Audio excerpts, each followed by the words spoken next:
are you trying to get to the fastest one, or at what point are you like, okay, I'm at like a good tempo? That's a great question. I get that all the time. There's not necessarily an advantage of being 21.7 over 24.8.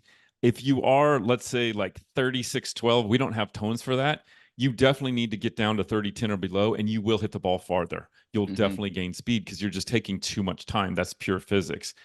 Sometimes if you're 27.9, going to 24.8 or 21.7, you just want to go to the one that gets you the best results, Okay. whether that be speed, distance, or excuse me, distance, accuracy, combination of the two, whatever that might be, get to that one. I found most people, as they do it, that let's just say they're at 27.9, they go to 24.8 and it feels fast.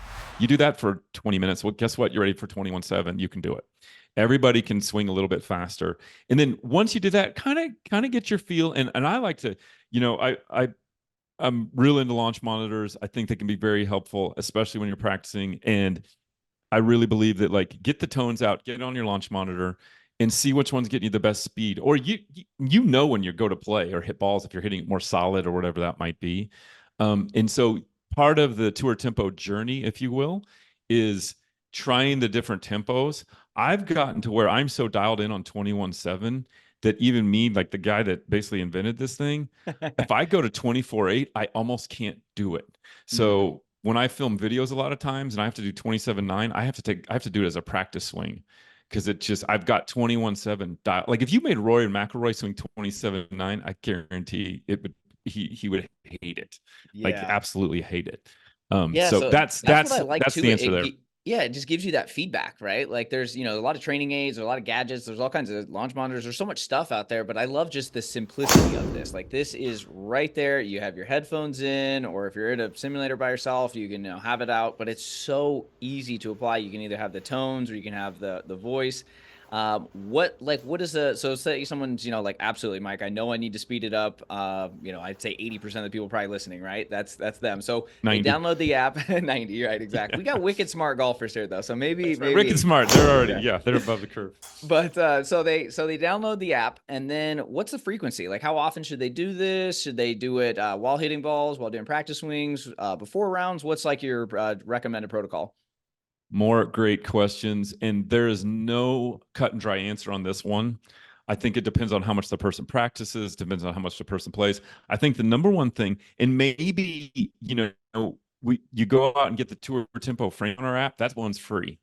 So if you have an iOS device, like an iPhone, go get the frame counter app. You can count your own frames, see where you are. Let's say you're 27.8. Well, we need to get you to 24.8 or 21.7. So I would have you start there, pick your tempo. Once you have that, I would say your next couple driving range sessions, and if you can even go out on the course, you're not in a tournament because they're illegal for tournament play.